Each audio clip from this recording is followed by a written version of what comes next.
शरीर और मन की शुद्धि होती है तो ध्यान अपने आप उतरते हैं। जैसे कि एक चट्टान है और एक झरना है, तो उसके आगे एक पत्थर पड़ा हुआ है, तो क्या होता है, हम पत्थर को हटा देते हैं तो पानी अपने आप बहने लगता है। पानी लाने के लिए कुछ करना थोड़ी ना पड़ता है। तो ऐसे हमारे गुरुजी कहते हैं कि जब हम प्राणायाम के द्वारा शरीर को शुद्ध कर लेंगे, शरीर की अशुद्धियाँ दूर हो जाएगी, तो ध्यान का प्रकाश अपने आप। दूसरी चीज़ है, लेकिन जब हमें पार की कोई चीज़ मिलने लगती है, उससे भी मूल्यवान, तो नीचे की चीज़ें अपने आप छूट जाती है। तो मैंने कुछ भी नहीं छोड़ा, सच बताऊं, मुझे उससे ऊपर हायर लेवल की कोई चीज़ मिली है तो उसका मूल्य मेरे लिए नहीं रहा। दूसरे लोगों को ये लगता है कि इसने इतना त्याग कर दिया, ये छोड़ दिया, वो छोड़ दिया, लेकिन सच में ऐसा नहीं है। छोड़ा तो दुख, पीड़ाएँ, अब आनंद मिलेगा तो दुख को कौन नहीं छोड़ेगा। अब ये थोड़ी ना कहेंगे हम आनंद मिले तो दुख छूट ही जाते हैं। तो मुझे आनंद मिला और दुख छूट गया। मैंने इसके लिए कोई प्रयास नहीं किए, वो सब परमात्मा की कृपा से अपने। नमस्कार साथियों, आपका दोस्त, आपका भाई, आपका साथी, संतों का चरणों का दास, मैं कन्हैया शर्मा। आज धर्म की यात्रा में एक ऐसी सत्संग दिखा रहा हूं जैसे कि उनके महाराज जी ने पहले तो मुझे मना कर दिया चेहरा दिखाने के लिए, तो आपको चेहरा नहीं दिखाई देगा, इसलिए मुझे पहले माफ़ी मांगता हूं कि महाराज जी का चेहरा नहीं दिखाई देगा। साथ ही साथ आज महाराज जी से मैं सत्संग लूँगा क्योंकि नवयुग है और बाल संत है, और बाल संत बहुत कम मिलते हैं, और इनका तेज़ आप देख के मुझे कमेंट करके बताना। हालांकि ना आपको चेहरा बल रहेगा, फिर भी आपको कहीं ना कहीं आपको तेज़ उनका दिखाई देगा, कहीं ना कहीं, मैं ये ज़रूर कहूँगा। लेकिन मुझे माफ़ी चाहता हूँ, लेकिन बिना चेहरा दिखे भी सत्संग आप ले सकते हो, अनुभव कर सकते हो। क्या कभी संतों की आज्ञा नहीं होती चेहरा ना दिखाने की? तो क्या मुझे चेहरा ब्लर करना चाहिए या नहीं करना चाहिए? कमेंट करके ज़रूर बताना। बहुत सारे संतों एड्रेस के लिए मना करते हैं, क्या उनका भी एड्रेस उनकी आज्ञा के नहीं बताना चाहिए? बताना चाहिए। मुझे ये दो चीज़ें आप कमेंट कर देना अपने भाई को। और आप वीडियो देख रहे हो, मुझे बहुत पसंद आया, आप पिछला वीडियो देखा ब्लॉग का, आपको हमारा धर्मरथ पसंद आया, इसलिए आपका हृदय की गहराई से धन्यवाद। अब धर्म की यात्रा के ऊपर आप संतों के दर्शन कर रहे हैं, और जनता की आवाज़ पे आप दिनचर्या भी देख सकते हैं मैं किस प्रकार यहाँ तक पहुँचा था। आप जनता की आवाज़ में वीडियो की डिस्क्रिप्शन में और ऊपर आई बटन में मैं लिंक दे दूँगा। अब चलें।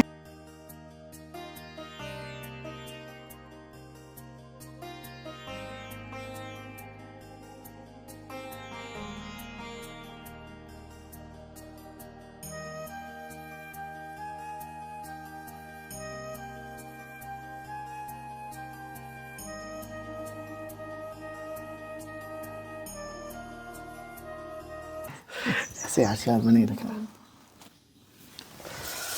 नहीं महाराज, ऐसे। असलियत में मनुष्य जीवन का लक्ष्य क्या होना चाहिए और उस लक्ष्य को कैसे पा सकते हैं?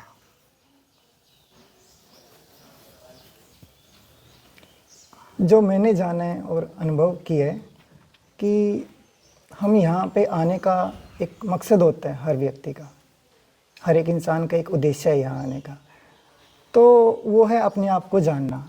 और जब तक हम अपने आप को नहीं जानेंगे तब तक हम दुखी रहेंगे। चाहे हम कितने भी भौतिक सुखों में डूबे रहे, कितने भी संसार के पीछे दौड़ते रहे, हम कभी सुखी नहीं हो सकते। जब तक हम अपनी आत्मा को नहीं जानेंगे, आत्मा से नहीं जुड़ेंगे, तब तक हम दुखी ही रहेंगे। तो उसको जानने के लिए हमारे संतों ने विधियाँ दी हैं, उपाय बताए हैं, भक्ति है, ध्यान है, कर्म है। तो इन सब उपायों के माध्यम से हम अपने भीतर उतरते हैं, ध्यान के माध्यम से। और हमारे यहाँ पे जो होता है वो ध्यान, अपनी आत्मा को जगाना, होश को बढ़ाना, जागृति को बढ़ाना। जितना हमारा होश, हमारी अवेयरनेस बढ़ेगी, उतना हम अपने आप को जानते जाएंगे, अपनी गहराई में जाते रहेंगे। और जितना हम अपनी गहराई में जाएंगे तो ये सब चीज़ें हमारी समझ में आएंगी। कैसे हमें काम वासना पकड़ती है, कैसे हमें क्रोध पकड़ता है, कैसे हमें लोभ पकड़ता है। अगर हम इनसे डायरेक्ट छूटने की कोशिश करेंगे तो हम नहीं छूट सकते। उससे पहले हमें इनको समझना पड़ता है कि काम वासना क्यों पकड़ती है, क्रोध क्यों पकड़ता है, लोभ क्यों पकड़ता है, उसका कारण क्या है।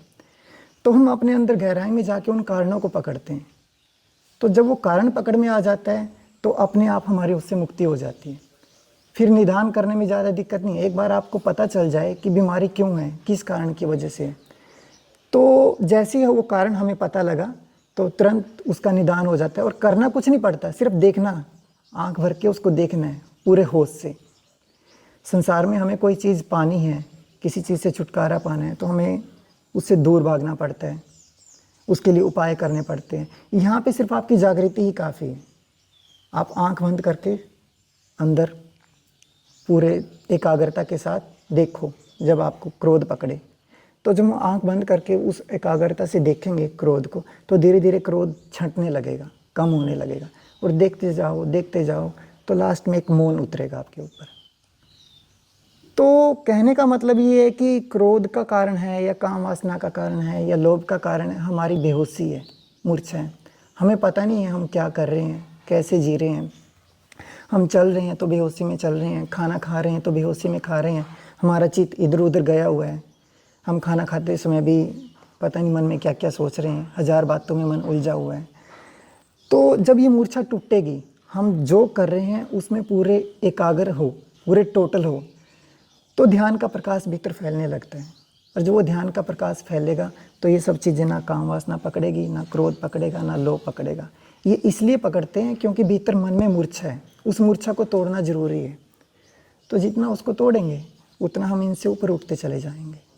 और ध्यान में जाने के लिए क्या करना चाहिए? ध्यान किस प्रकार जा सकते हैं? ध्यान की विधि क्या है? क्योंकि आपके पास सभी तो आ नहीं सकते महाराज जी यहाँ पर, क्योंकि कुछ नज़दीकी लोग ही आ पाते हैं, और लेकिन हमारे देश में करोड़ों की जनसंख्या है और सभी के पास वो व्यवस्था भी नहीं होती। और गाँव में अभी जो कुछ लोग गाँव से सत्संग सुन रहे हैं, तो गाँव में तो वो इन चीज़ों से दूर है, और बहुत सारी बहनों को इजाज़त नहीं होती है घर से बाहर जाने की, लेकिन उनके भी आत्मा को जानने की कोशिश तो रहती है। तो वो कैसे शुरुआत करें?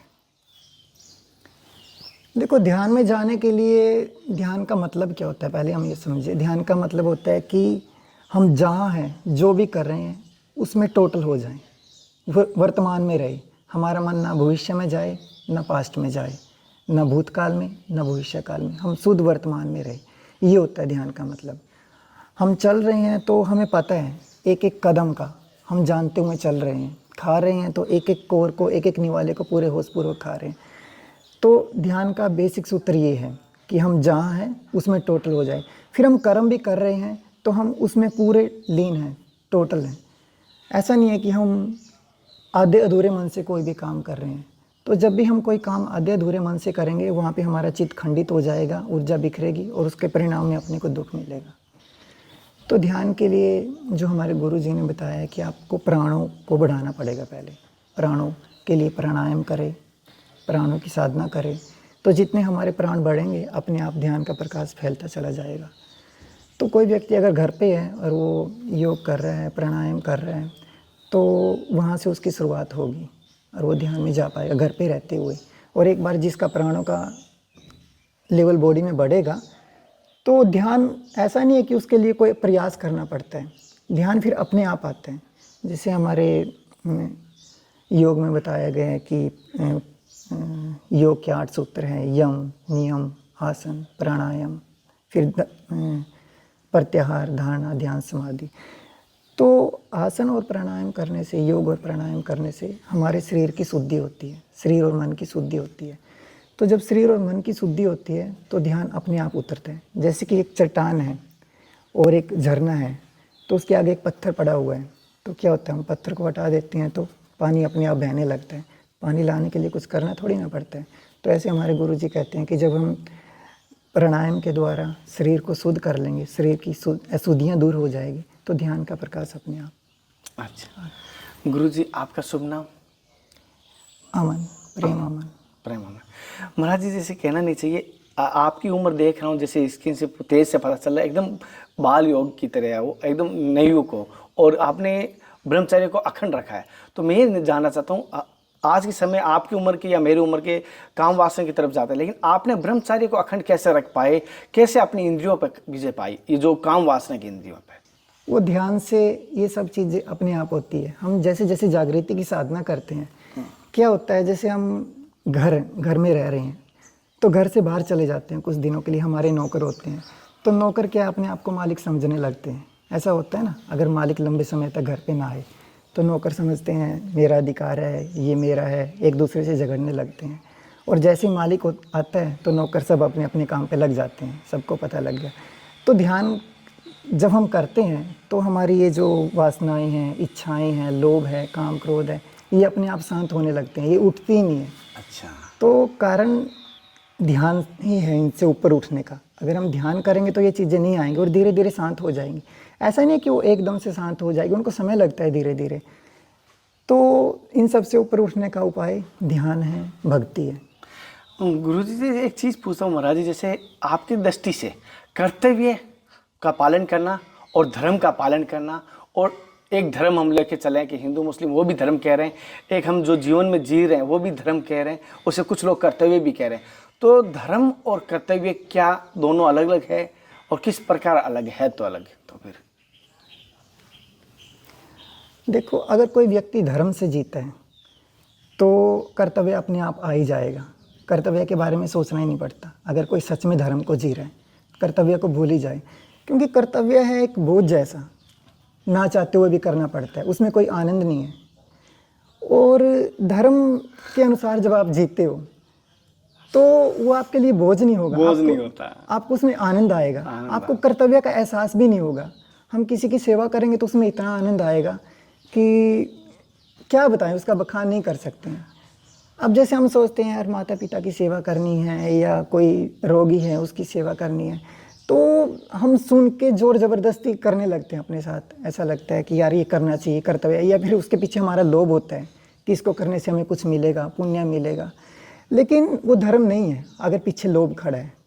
अगर लोभ की भावना है तो वो धर्म नहीं है, वो स्वार्थ है, वो स्वार्थ है। लेकिन अगर हम धर्म के अनुसार जिएंगे, उसको करने में ही हमारा आनंद है, तो कर्तव्य का आपको ख्याल भी नहीं आएगा, आप सिर्फ अपने आनंद के लिए करेंगे। और वो लोगों का भला वो अपने आप ही होगा, इनडायरेक्ट होगा, आपको उसका कभी ख्याल भी नहीं आएगा कि मैं लोगों के लिए ऐसा कर रहा हूँ। और इससे कभी हमारे अहंकार का जन्म भी नहीं होगा हमारे चित्त में। अच्छा, तो महाराज जी जैसे कि आपने बड़ी सुंदर बात बताई, लेकिन धर्म जैसे हम कह रहे हैं हिंदू धर्म है, सिख धर्म है, ईसाई धर्म है, तो क्या आपकी दृष्टि से यह धर्म है या एक मानवता जो अभी चल रही है? जैसे मेरे हृदय में संतों से सुना है, असली मेरे नजर में जाना है तो हमें असली तो मानवता बन जाए, यानी परहित की सोचने लग जाए, तो वो सबसे बड़ा धर्म रहेगा। क्या धर्म किसे कहते हैं आपकी दृष्टि से? क्या हिंदू धर्म, मुस्लिम धर्म, सिख, ईसाई ये धर्म है, या मानवता परहित की सोचना धर्म है? असल में धर्म का कोई नाम नहीं होता, हिंदू, मुस्लिम, सिख, ईसाई। जब हिंदू धर्म का नाम कब पड़ा? भगवान कृष्ण से। उससे पहले एक सनातन धर्म चल रहा था। ऐसे ही जो मुस्लिम धर्म है, जो मोहम्मद आए, उनसे सिख धर्म का, बौद्ध धर्म भगवान बुद्ध के, उससे पहले तो बुद्ध धर्म नहीं था। तो कहने का मतलब धर्म का कोई नाम नहीं है, ये तो संप्रदाय हैं, बाद में धर्म का नाम दिया जाता है। धर्म का मतलब है हमारा स्वभाव। स्वभाव। जब हम अपने स्वभाव से जीने लगते हैं तो इसका मतलब हम धर्म से जी रहे हैं। धर्म जिसने हमको धारण किया हुआ है, धर्म का मतलब ये होता है। तो जो व्यक्ति स्वभाव में जीता है, अपनी अंतरात्मा से जीता है, वो इसका मतलब वो धर्म में ही जी रहा है। धर्म कोई ऐसी चीज़ नहीं है कि हमें उसका पालन करना है, या किसी ने हमें बताया है कि आपको ऐसा करोगे तो आप धर्म के अनुसार जी रहे हो, या ऐसा नहीं करोगे। नहीं, जब आप अपने स्वभाव से जियोगे, अपनी अंतरात्मा की सुनोगे, तो आप धर्म से जी रहे हो, वो आपका स्वभाव है। और आपके परम पूज्य सदैव गुरु जी का नाम महाराज जी? बाबा पूर्णानंद। अच्छा महाराज, जैसे आपने भी कभी भारत भूमि में कभी धर्म की यात्रा की तरह आपने दर्शन किया होगा, कभी दर्शन करने गए होंगे, तो आपने भारत में इतने जगह दर्शन किया, सबसे आपको महत्वपूर्ण दर्शन लगने के बाद ऐसा लगा कि यहाँ पर मुझे बार बार आना चाहिए, यहाँ के दर्शन करने के बाद कुछ जीवन में परिवर्तन हुआ, ऐसा कोई स्थान आपके जीवन में आया कभी, जहाँ जाने के बाद आप स्वयं परिवर्तन लगा आपको अपने आप में, या अपने आप को जानने की इच्छा भी हुई कभी कि मैं कौन हूँ असलियत में? असल में ऐसी जगह मुझे गंगोत्री में और अमरकंटक, ये दो जगह ऐसी है जहाँ मैं बार बार जाना पसंद करता हूँ। इन जगहों पे मुझे एक दिव्यता का एहसास होता है। तो वहाँ पे माँ गंगा की प्रेजेंस है, उनकी मौजूदगी है, तो ध्यान में उतरना बड़ा आसान हो जाता है। यहाँ कुछ करना नहीं पड़ता, सिर्फ बैठ जाओ उनके किनारे, तो ध्यान अपने आप घटता है और अपने आप चित्त के सब विकार सब कुछ शांत होने लगता है। गुरुजी आपकी आज्ञा हो तो एक सवाल मैं करना चाहता हूँ, अगर आप कहेंगे तो उसको कटिंग कर दूंगा। जैसे कि मैं ये सांसारिक दृष्टि से आप मत बताना उसका, जैसे कि आपका नाम क्या है या आपका क्या पहनावा है, मैं असलियत में ये जानना चाहता हूँ आप हैं कौन, जो संसार में दिखाई नहीं दे रहे हैं। तो मैं कहता कभी कभी अपने आप को जानता हूँ ना, आईना देखता हूँ कभी कभी, तो ये कन्हैया जो दिखता है ये तो है नहीं, ये तो मर गया, बचपन में छोटा दिखता वो मर गया, आज ये मर जाएगा। असलियत में मैं हूँ कौन, जो इस शरीर को तो है नहीं। तो असलियत में कभी कभी आप में भी ऐसे आईना देख के कभी मन में आया मैं कौन हूँ, तो आप अपने आप को क्या जवाब दिया? कि आप कौन है महाराज जी? तो मैं भी इसको खोज रहा हूँ। मैंने भी बाहर से देखा अपने शरीर को, अंदर जाके देखा कि ये शरीर तो मैं नहीं हूँ। फिर अंदर विचार मिले, वासनाएं मिली, इच्छाएं मिली, तृष्णाएं। तो इसका मतलब अगर मैं उनको देख पा रहा हूँ तो मैं तो उनसे अलग हूँ। इतना तो मुझे पता लग गया कि ये मैं नहीं हूँ। मैं आपको देख पा रहा हूँ तो इसका मतलब मैं आपसे अलग हूँ।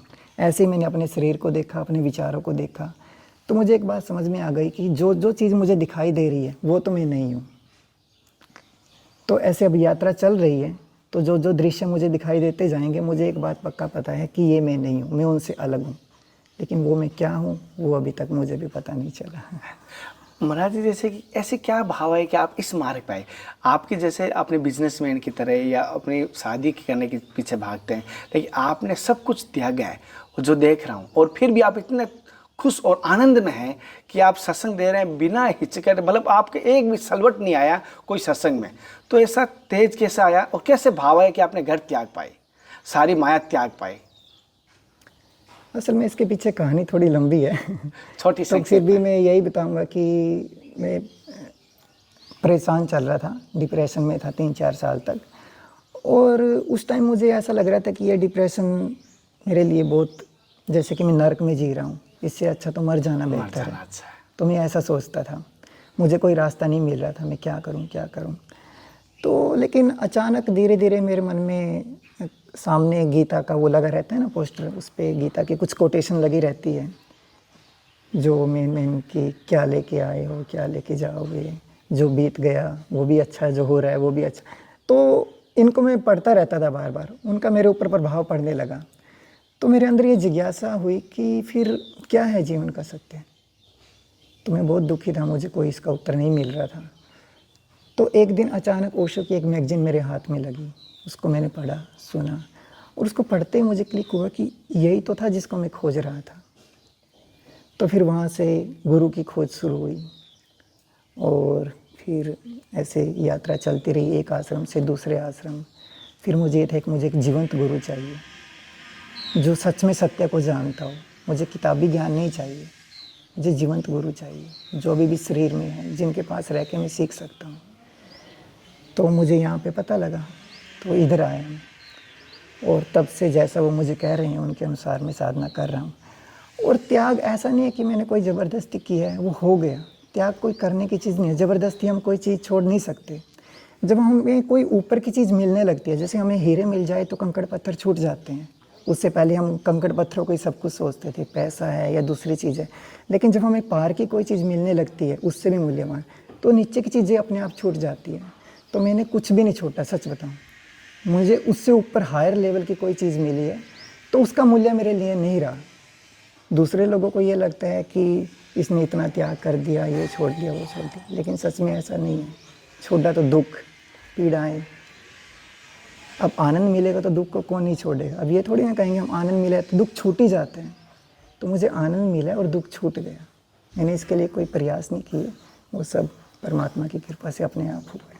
अच्छा गुरुजी, जैसे कि हम धर्म की यात्रा के माध्यम से संतों के दर्शन कर रहे हैं, ये कार्य किस प्रकार का है? गलत दिशा में तो नहीं जा रहा? नहीं, आप बहुत अच्छा कर रहे हो, बहुत लोगों को इससे सहयोग मिल रहा है। खुद मैंने आपकी वीडियो देखी है, तो मैंने सुखदेव महाराज जो आपने अमरकंटक के बारे में बताया, वो आपकी वीडियो देख के ही मैं उनसे मिलने के लिए गया। मेरा 2 बार उनसे मिलना हुआ। तो आप बहुत ही बढ़िया काम कर रहे हो, और हज़ारों लोगों को इससे प्रेरणा मिलेगी। उनके लिए एक मार्गदर्शन का काम कर रहे हो, और ये अपने आप में बहुत बड़ी सेवा है। मैं निमित्त मात्र हूँ, गुरु कृपा और हरि कृपा है, और आप सबका आशीर्वाद है, ऐसे ही यात्रा करता रहूँ। साथियों, जैसे कि महाराज जी की सत्संग लिए, हालांकि इनके गुरु जी की सत्संग जल्द ही लेंगे। जैसे भी हुआ, अभी ये गुरु जी यहाँ पर नहीं है, तो हो सकता है नवंबर या दिसंबर तक इन गुरु जी की सत्संग आएगी, तो बड़ी लंबी सत्संग होगी। आज की सत्संग आपको कैसी लगी मुझे कमेंट करके ज़रूर बताना। अगर इस वीडियो में जैसे भी कोई त्रुटि हुई है तो मुझे माफ़ कर देना। अगली सत्संग फिर मिलता है, तब तक जय हिंद, वंदे मातरम, हर हर महादेव, हरे कृष्णा। हे नाथ, हे मेरे नाथ, मैं आपको बोलूँ नहीं, जय गुरुदेव, जय संत भगवान की जय।